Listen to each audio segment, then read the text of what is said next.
So we're doing this homework assignment today, and we need to output the numbers 1 to 20 on the screen using Python. Let's see how we can do this. Just do print here,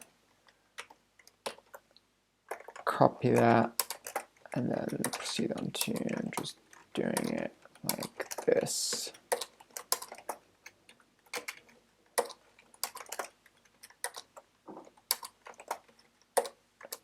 Man, this homework assignment is hard work.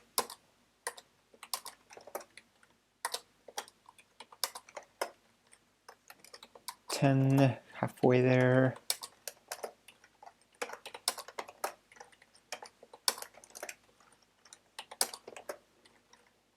Almost done. 16.